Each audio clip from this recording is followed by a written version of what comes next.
សម្រាប់បងប្អូនដែលឧស្សាហ៍ផ្ដាសាយហើយផ្ដាសាយយូរថ្ងៃមានអាការៈធីងធងឈឺក្បាលហើយតឹងច្រមុះហើយមានអារម្មណ៍ថាងឿងក្បាលហឹងត្រចៀកនេះបងប្អូនសាកមកធ្វើថ្នាំនេះញ៉ាំទាំងអស់គ្នាមានពេលដែលបងប្អូនញ៉ាំហើយនឹងមានអាការៈធូរស្បើយពីជំងឺផ្ដាសាយតែម្ដងតោះបងប្អូនចូលទៅមើលវីដេអូពីវិធីធ្វើថ្នាំនេះទាំងអស់គ្នាថាវិធីធ្វើថ្នាំនេះមានអ្វីខ្លះហើយបងប្អូនកុំភ្លេចចុច like follow បងប្អូនជួយ share ចែករំលែកឲ្យបានទៅដល់មនុស្សជាទីស្រឡាញ់របស់បងប្អូននិងមិត្តភ័ក្តិឲ្យបានច្រើនដើម្បីទទួលបានវីដេអូថ្មីសម្រាប់ថ្នាំនេះដែរបងប្អូនគឺនាងខ្ញុំបានដឹងដោយសារអ្នកជិតខាងរបស់នាងខ្ញុំទេគឺគាត់ឧស្សាហ៍ឃើញនាងខ្ញុំផ្ដាសាយហើយគាត់ក៏បានប្រាប់នាងខ្ញុំថា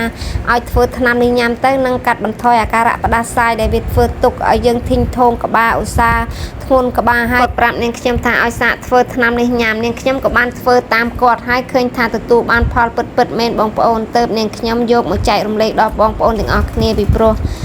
បងប្អូនក៏ផ្ដាសាយនាងខ្ញុំក៏ផ្ដាសាយបើសិនជាបានធ្វើទឹកនេះញ៉ាំក្តៅបងប្អូននឹងមានអាការៈឆាប់ធូរស្បើយមែនទែនសម្រាប់ធ្វើថ្នាំនេះដែរអត់មានអីច្រើនទេបងប្អូនមានតែជីស្លឹកក្រាស់តែមួយមុខគត់ហើយនៅខាងបងប្អូនហៅជីអីដែរជួយខមមិនប្រាប់នាងខ្ញុំនៅខាងក្រោមវីដេអូនេះផង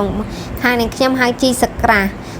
ជីស្លឹកក្រាស់នេះបងប្អូនត្រូវយកបេះវាមួយបងប្អូនបេះយកចំនួនមួយក្តាប់ធំមកហើយបងប្អូនត្រូវយកមកលាងទឹកឲ្យស្អាតឲ្យជ្រះដីពីព្រោះជីហ្នឹងវាដុះនៅនឹងដីវារាងប្រឡាក់ដីច្រើនបន្តិចបងប្អូនអញ្ចឹងពេលដែលបងប្អូនលាងសម្អាតស្អាតហើយ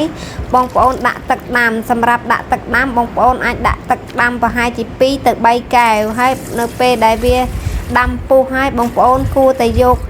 ទុកឲ្យយូរប្រហែលជា10នាទីបន្ទាប់ពីពុះប្រហែលជា10នាទីបងប្អូនបើកគម្របមើលឃើញថាទឹកហ្នឹងគឺពុះរាងខាស់បន្តិចហើយបងប្អូនអាចបិទភ្លើងបានហើយបងប្អូនអាចយកមកទទួលទានបានហើយសម្រាប់ការញ៉ាំទឹកនេះដែរបងប្អូនត្រូវញ៉ាំជារៀងរាល់ថ្ងៃពេលព្រឹកពោះទទេក៏បានពេលបងប្អូនញ៉ាំអីហើយក៏បានតែបងប្អូនត្រូវញ៉ាំទឹកដែលនៅក្តៅដែលអាចផ្លុំញ៉ាំបានពេលដែលបងប្អូនមានអាការៈផ្ដាសាយបងប្អូនត្រូវធ្វើថ្នាំនេះញ៉ាំទៅបងប្អូននឹងមានថាអារម្មណ៍ថានឹងធូរស្បើយសម្រាប់នាងខ្ញុំឲ្យតែពេលផ្ដាសាយនាងខ្ញុំតែងតែធ្វើញ៉ាំជារៀងរាល់ថ្ងៃតែពេលបងប្អូនផ្ដាសាយបងប្អូនញ៉ាំតែ4ទៅ5ថ្ងៃបងប្អូននឹងទទួលបានផលភ្លាមថាបងប្អូននឹងស្វាងពីអាការៈជំងឺផ្ដាសាយនេះតែបងប្អូនទឹកដាំស្លឹកជីនេះនៅពេលដែលយើងបានស្ងោរវាហើយគឺមានពណ៌សភាពបែបនេះបងប្អូនពណ៌ដូចដែលខ្ញុំកំពុងតែញ៉ាំនេះហើយនាងខ្ញុំកំពុងតែញ៉ាំនេះក៏នាងខ្ញុំកំពុងតែផ្ដាសាយដែរអញ្ចឹងនាងខ្ញុំត្រូវញ៉ាំមួយថ្ងៃចំនួន2ឬក៏3កែវហើយញ៉ាំដែលកំពុងតែក្តៅបងប្អូនពេលដែលញ៉ាំរួចហើយមានអារម្មណ៍ថាធូរច្រមុះហើយស្រាលខ្លួនស្រាលក្បាលមានសុខភាពល្អសម្រាប់វីដេអូនៅថ្ងៃនេះមានតែប៉ុណ្្នឹងទេបងប្អូនអរគុណជួបគ្នាវីដេអូក្រោយ